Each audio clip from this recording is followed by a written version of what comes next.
We've been living in the most atypical, bizarre period in human history.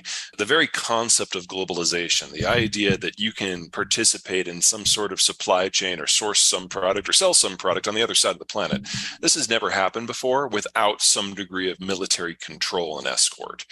But at the end of World War II, the Americans scrapped the old imperial system that generated the war. And we said that we would patrol the global ocean so that anyone could play. You could sail anywhere at any time, interface with any partner, participate in any manufacturing, access any raw commodity, and sell into any market. If in exchange you would side with us against the Soviets, and that created the world that we know. And it sounds like just a simple guns for butter deal, but you got to remember how fractured everything was before 1945. Hmm. If you were in a country that didn't have oil, then you didn't industrialize. If you were in a country that didn't have farmland, then your population was minuscule.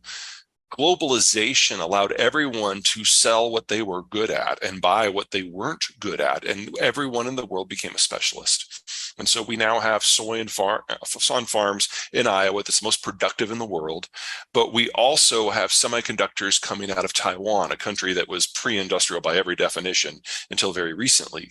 And every part of the world can play now. And that has encouraged this mass diversification, and it's encouraged this mass explosion in economic activity, particularly once the Cold War ended in 1992. But it was already always artificial. And it was always based on the Americans continuing to hold up the ceiling.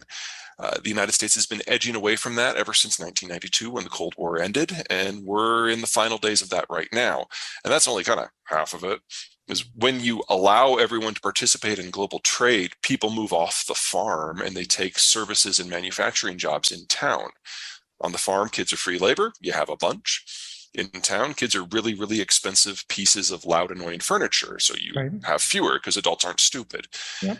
You play that forward for 70 years, and we have had a population bust in the making, global in scope for decades now. Hmm. And most of the advanced world has now aged past the point of no return. That includes countries like China.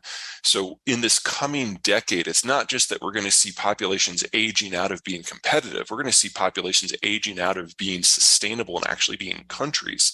One of the many, many, many outcomes of the 2020s is the end of China as a unified nation state and as an economy.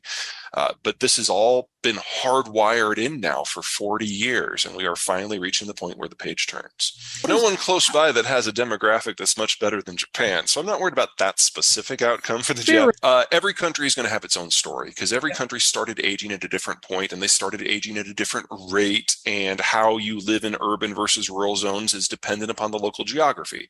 So an example on the positive side, we started industrializing in the United States 200 years ago.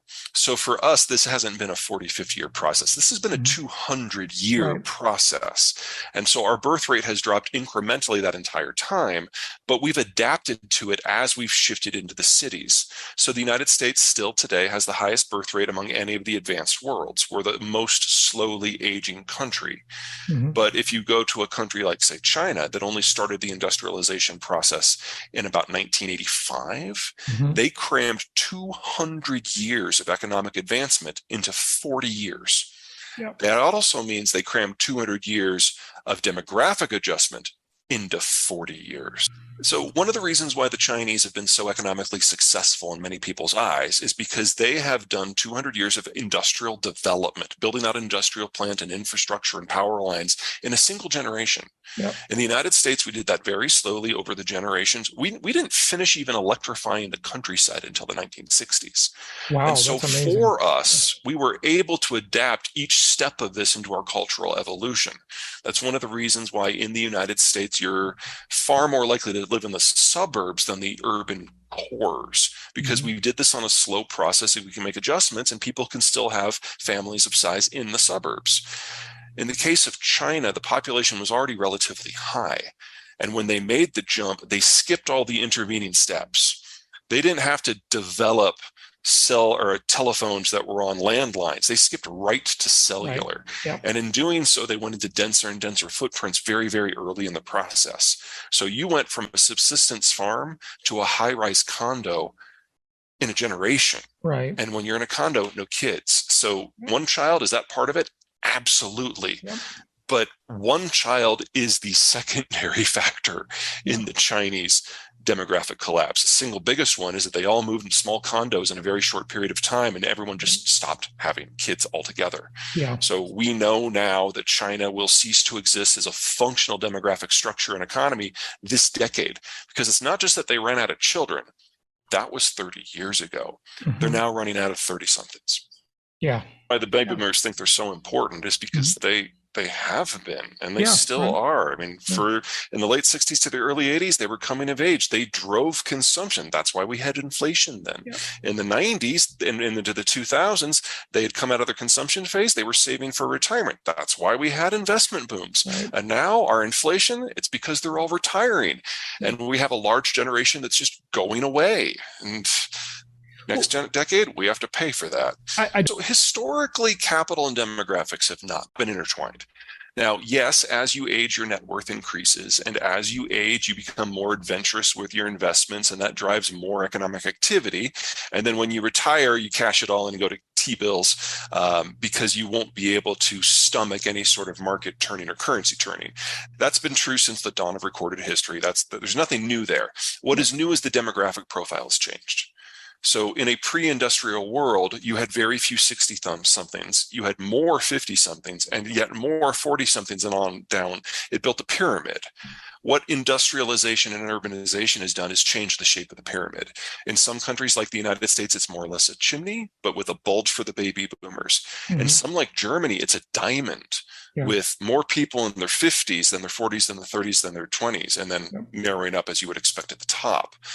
What's happening globally right now, not just with the American boomers, is that we've got this big cadre of people in their 60s who are moving into retirement, and they are a bulge in the structure. So instead of just a small group of people relative to the overpopulation that are moving on and changing their investment portfolios, we have the single largest generation in our history doing that. And on average, they will have completed that transition by the end of this year. So we go from having some of the richest, most liberal, most open, most liquid capital markets we've ever known to something that's a lot closer to the opposite in less than a year. And the first time you have a market turning, they become destitute. That's why most people don't do that. I agree that there's a percentage of people that are, and that is unfortunate.